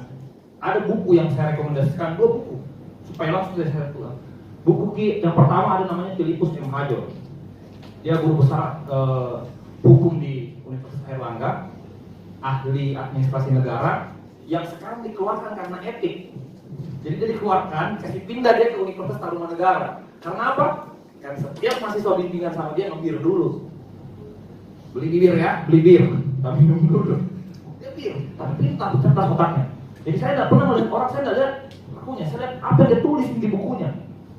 Saya memfollow tulisannya itu tentang buku argumentasi hukum. Warnanya hijau, di situ dijelaskan kesalahan-kesalahan berpikir dalam hukum, kesalahan-kesalahan berpikir manusia. Ada satu mantan anggota DPR RI, dia dosen di Universitas Pajajaran, dosen komunikasi, namanya Jaludin Rahmat. Ada buku namanya Rekayasa Sosial. Itu juga ada 2 buku yang kurang lebih gaya berpikirnya mirip sama, persis mengkritik itu. Yang mengukur orang dari status kekayaan, nanti baru dibilang benar kalau orang ada pejabatannya. Nanti orang dibilang benar kata-kata kalau dia ada walinya. Benar, walaupun dia bilang, minta maaf ya, kurang ajar kau. Terima kasih banyak, kau telah mengatakan yang sesungguhnya. Ya, apa ini kau dibilangin kurang ajar? Atau ada, telepon, minta maaf ya, minta maaf. Itu, makasih kita berkesulitan. Apa ini? Kan tadi yang bilang itu orang yang punya dianggap benar. Ada orang yang menyampaikan kebenaran, kebaikan, KB ini. Tadi dengar kenapa kan? Bukan orang kaya. Sama di pelayanan publik begitu juga. Kalau yang orang kaya, langsung masuk. Kalau orang ada harta, langsung masuk. Yang lain yang tidak ada uangnya, orang bagaimana itu nunggu itu kodong. Kalau kok, kodong kasihannya mah tidak ada sekali kepekaan pas sebagai kaum intelektual melihat itu. Makanya ambil kiprah. Yang ke-8 belum ada sedang bersama proses membuat hancurnya sebuah negara. Nah, ini kurang pengetahuan bahwa dampaknya sangat sistemik. Sistemik ini banyak. Ini dekat pilkada nih. Ya, pilih yang punya visi misi jelas. Pilih yang jelas kita sih bilang 3 kompetensinya itu. Tadi ukur dipakai. Nah, ini yang bagus kan. Bantu sosialisasikan, jangan tunggu dikasih duit. Tidak. Ada kan? Ini ada sedikit ini. Kok kawal dulu di dapil sekian. Jadi kelurahan ini kan di apa namanya itu TPS sekian. Ada jualnya itu. Ayo siap-siap. Ayo. Next. Nah, ini penanganan kasus. Kenapa penting juga saya penting untuk ulas lagi ini waktu dibahas Pak Ketua. Ada inisiatif ombudsman. Kalau ada kita punya tulisan, punya kajian, punya kritikan. Jadi jangan kami ombudsman Kota Makassar pun bisa dikritik, bisa dilapor bahkan. Lapor kami ke ombudsman provinsi. Terjadi maladministrasi di kantor ombudsman Kota Makassar bisa. Kalau ada teman-teman melihat kejanggalan di tengah-tengah masyarakat Kota Makassar itu, terutama di sisi pelayanan publik, bisa langsung hubungi kemitraan dan jaringan. Ada masalah di sini, tolong. Inisiatif ombudsman turun. Ya kan, seperti begitu. Nah, yang monitoring dan evaluasi, rekomendasi, kesepakatan, akhirnya saya bilang tadi, kami selalu mengupayakan yang namanya kekeluargaan. Makanya kalau ada pelapor, kami tanya, udah pernah koordinasi dengan yang kita ingin laporkan? Kalau belum, jangan baru datang, cek. Masyarakat ini Pak Tonton tidak ada. Sekarang ini buru-buru kita datang, saya ini merasa tidak dilayani. Bagaimana prosesnya Pak? Saya kan saya datang, terus dia kasih datang lapor formulir, disuruh penuh itu berkas-berkas, banyak sekali masalahnya, itu kan susah bagi saya. Nah, masalah kayak gini, ada nih kampret kayak gini. Ya iyalah harus dipenuhi persyaratan dulu lah, baru bisa. Ini nggak mau, pokoknya saya mau datang, saya melayani langsung selesai. Dia nggak bisa juga kayak gitu. Makanya kayak gini-gini tuh kami pangkas di kantor. Ada yang begini-begini tanya dulu. jangan langsung diproses. Ini apa kayak ini? Kalaupun telepon langsung yang dihilang, anggaplah di mana tuh tinggal Pak? Kelurahan ini yang saya laporkan, telepon kelurahannya. Gak ada warga data di sini. Gimana? Saya upayakan jadi ultimum remedium menjadi alternatif terakhir itu penanganan kasus di Ombudsman Kota Makassar melalui rekomendasi. Yang kami kedepankan itu karena itu yang bilang bukan saya. Amanah Undang-Undang 37 2008 juga bilang itu, Perwali 2 2019 juga bilang kayak gitu. Sebelum melakukan tindakan atau proses laporan itu terlebih dahulu mempertanyakan kepada pelapor tentang apakah dia sudah pernah melaporkan kepada dinas yang ingin dilaporkan, unit yang ingin dilaporkan. Kalau belum pernah, suruh ke sana dulu. Jadi nomor 2 lagi, karena kami juga takut zolim. Wih, hati-hati sekali kini menentukan masa depannya orang. Saya kan ada pernah kasus sampai lengser Pak Kepala Dinas. Coba, sampai geser guru, sampai kepala sekolah geser. Itu kan zolim Pak. Tuh, zolim. Makanya kami hati-hati sekali yang menentukan itu yang begitunya. Setiap tahun kita publikasi juga di media. Akhir tahun nanti kami undang juga program mahasiswa untuk hadir, pers mahasiswa ya. Karena ada pers, apa identitas kalau nggak tahu kalau kampus-kampus lain ada di kami kan kalau di UNHAS ada identitas, ada di sekop kampus PLPMH atau apa namanya obsesi, atau obsesi. Pokoknya ada lah situ. Persepsi apa? Eksepsi. Eksepsi ada. Nanti ada pers mahasiswa dari UNM, dari kampus-kampus lain juga bisa kita undang untuk meliput. Jadi berita di kampus-kampus kita. Bantu juga menyuarakan 13 orang jadi ini Pak, menangani 62 SKPD. Tambah lagi kelurahan 153, kecamatan ada 15. 13 orang tadi personil tadi. Bagaimana caranya? Anggaran gitu. Kalau kita selalu mau melakukan perubahan, selalu itu gerak percaya perasaannya. Ini bos bangsa terus lagi bergerak ini kalau begini, tak maju. Nah, begini. Jadi selalu kami dihajar kiri kanan. Tapi karena 3 orang yang terpilih sudah kuat mentalnya, pokoknya gas saja. Nah, kami berharap ada adik mahasiswa itu bisa juga membantu, bisa juga berpartisipasi karena mahasiswa punya fungsi. Gitu. Seandainya siswa sudah minta jadi kalau begitu jangan pakai istilah mahal, tinggi sekali kalau buat kita itu mahal. Tuhan mana yang punya, buat kita dikasih terus mahal. Jadi saya harap bisa juga ambil peran di program-program Ombudsman Kota Makassar maupun Ombudsman RI tentang. Jadi jangan selalu pakai simbol saya lawan korupsi, anti korupsi. Sekarang anti maladministrasi, karena cikal bakalnya korupsi dari itu dulu. Kan awalnya begitu, cikal bakalnya itu korupsi itu maladministrasi dulu yang kecil dulu. Berkembang menjadilah korupsi. Kira-kira itu yang bisa saya sampaikan. Mohon maaf kalau ada kekurangan, nanti kita bisa perdalam di sisi tanya jawab, sharing. Billahi taufiq wal hidayah. Wassalamualaikum warahmatullahi wabarakatuh. Tepuk tangan untuk Kakak Irwan. Baik kawan-kawanku sekalian, berhubung karena waktu kita belum sholat zuhur, jadi saya hanya buka mungkin dua penanya terkait materi tadi. Kira-kira siapa yang mau bertanya nih? Saya mungkin bisa sedikit. Apakah itu ombudsman, bedanya ombudsman dengan ombasri? Tanya toh? Nah, kira-kira sebutkan nama nih, nama dari mana?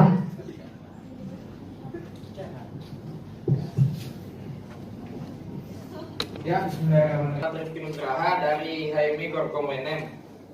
Yang ingin saya tanyakan, ini terkait pelayanan publik, tidak terpenuhinya transparansi terkait dana.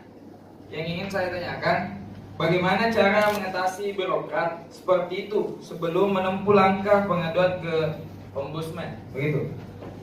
Mungkin yang kedua, Kak, terkait yang akan dijelaskan terkait SOP, yang ingin saya tanyakan, apakah SOP mengenai pencairan dana lembaga kemahasiswaan seperti himpunan? Saya pernah menanyakan, tetapi pihak fakultas mengatakan bahwa itu bukan wewenang fakultas, akan tetapi itu adalah wewenang universitas. Jadi, apakah yang dipaparkan itu benar atau tidak? Benar dan tidaknya mungkin solusinya, Kak. Tapi Ya, sekian dari saya. Assalamualaikum warahmatullahi wabarakatuh. Waalaikumsalam. Warahmatullahi wabarakatuh. Shalom Om Swastiastu, Namo Buddhaya. Perkenalkan, saya Ades dari Dewan Perwakilan Mahasiswa Fakultas Hukum Universitas Hasanuddin. Terima kasih atas kesempatannya. Langsung saja, tadi Kak Andra sempat jelaskan kalau OKM itu diinisiasi tahun 2007.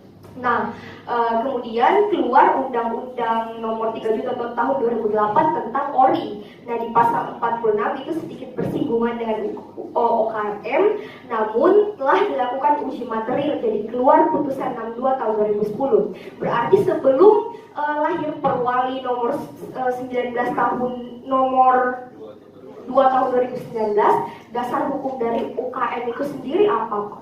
Kemudian mengenai tupoksi dan wewenang dari ORI dan OKM itu kan sama-sama juga mengeluarkan rekomendasi, namun perbedaannya rekomendasi dari ORI itu implikasinya ke presiden dengan DPR. Nah, kalau UKM cuman wali kota. Nah, selain dari perbedaan yang telah disampaikan oleh Pak Ketua tadi, bahwa yang boleh melapor di OKM itu yang memiliki KTP Makassar, apakah tidak terjadi tumpang tindih kewenangan dan tupoksi antara OKM dan ORI itu sendiri? Nah, kemudian yang terakhir, seperti yang kita ketahui, sama dengan ORI dengan UKM itu rekomendasi adalah marwahnya ombudsman, karena kan ini ombudsman sifatnya dia moral banding, tidak seperti MK, berarti dia lebih kepada mediasi dan konsoliasi. Nah, semenjak dilantik dari bulan April 2019, sudah berapa rekomendasi yang dikeluarkan oleh OKM dan apakah ada pihak-pihak yang diberikan rekomendasi itu mengindahkannya? Nah, kalau sudah diindahkan kan implikasinya kita lapor ke wali kota, kemudian public hearing di pers. Nah, bagaimana nih kalau itu pun juga tidak dilaksanakan karena sifatnya hanya rekomendasi? Di mana taringnya ini ombudsman? Terima kasih banyak. Jawab dari semuanya. Tepuk tangan dulu untuk. Terima kasih. Pertanyaan pertama yaitu terkait tidak adanya transparansi anggaran. Nah, berdasarkan peraturan presiden itu ada namanya Satgas Saber Pungli. Satgas Saber Pungli, kemudian di Makassar juga ini sudah ada Korsubga KPK. Nah, itu semua bisa bersinergi dengan kami. Jadi kami itu tidak melihat terkait transparansi anggarannya, tapi kita terkait dengan maladministrasi. Dan kalau untuk terkait transparansi anggaran itu mungkin arahnya ke Dirjen, Inspektorat, kemudian bisa ke Korsubga KPK. Nah, saran kami berdasarkan peraturan Menteri Pendaya Aparat Negara, sekarang kan ada namanya zona integritas ya, menuju wilayah bebas korupsi dan wilayah birokrasi bersih melayani. Nah, harapannya untuk tindakan preventif terhadap hal itu, semua institusi pelayanan publik wajib untuk menerapkan zona integritas menuju wilayah bebas korupsi dan wilayah birokrasi bersih melayani. Karena di situ terus-terusnya cukup banyak, ada peraturan pelaporan LHKPN dan lain-lain. Saya pikir dengan adanya ini bisa meminimalisir terjadinya penetapan anggaran yang tidak transparan. Oke, seperti itu. Ya, oke Dinda. Oke. Ya, yang kedua terkait wewenang fakultas dan universitas. Memang ini perlu ada semacam standar operasional prosedur, sejauh mana batasan dari fakultas, sejauh mana batasan dari universitas. Karena terkadang memang tumpang tindih kebijakan antara fakultas dan universitas. Harusnya memang universitas punya peraturan secara terpusat, kemudian ada derivasinya ke bawah turunan fakultas yang tidak menyimpang dari aturan universitas. Jadi seperti itu tidak. Oke, mungkin tambahkan berbagai.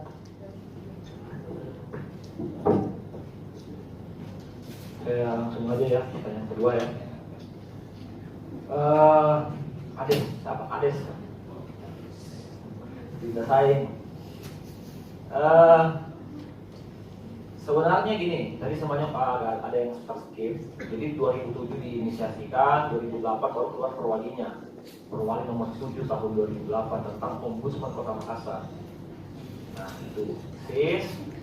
Ada juga lembaga Ombudsman Daerah Yogyakarta yang sampai hari ini masih eksis menggunakan Pergub peraturan gubernur, sekarang masih eksis dan masih bersinergi juga dengan Ombudsman Provinsi DKI Yogyakarta, itu masih. Nah, ini nggak clear ya. Jadi sebelumnya berdiri itu 7/2008, clear. Ada Undang-Undang 3/2008, eksistensinya mulai redup mau dihilangkan, menanglah uji materi, detail review, tidak punya lagi kekuatan hukum mengikat pada saat itu putusannya karena pasal-pasal yang diujikan, sehingga eksis lagi. Kenapa perwali itu kemudian diperbaharui menjadi perwali 2 2019? Itu menjadi pertanyaan. Kenapa? Karena di periode sebelum ini ada indikasi oleh anggota Dewan kita DPRD Komisi D, ini komisioner pada hilang, kan di sebelah ada, bayangkan saking kalinya itu mau mengatur dan memanfaatkan hotel untuk mediasi, dia ada di sebelah ini kasus tadi. Baik, Assalamualaikum warahmatullahi wabarakatuh. Saya Iwan Patiroy, Ketua Komisioner Ombudsman Kota Makassar. Pada hari ini kami dari Ombudsman Kota Makassar menyelenggarakan kegiatan pemahaman maladministrasi untuk mahasiswa dan kaum milenial sebagai agent of change. Maksud dan tujuan kami menyelenggarakan kegiatan ini adalah kami ingin memberikan pemahaman sejak dini kepada masyarakat terhadap maladministrasi yang dimulai dari mahasiswa dan kaum muda, untuk nanti kedepannya apabila dia menemui kasus maladministrasi di lapangan, dia bisa tahu kemana dia harus melaporkan persoalan maladministrasi yang dihadapi. Itu yang pertama. Terus yang kedua, kegiatan seperti ini akan kami coba rutinkan untuk dilaksanakan setiap tahun dan akan menyasar perguruan tinggi yang mungkin belum hadir pada hari ini. Hari ini lebih banyak hadir dari perguruan tinggi negeri, mungkin kedepannya kami akan undang dari perguruan tinggi swasta. Mungkin seperti itu. Sekian dan terima kasih. Assalamualaikum warahmatullahi wabarakatuh.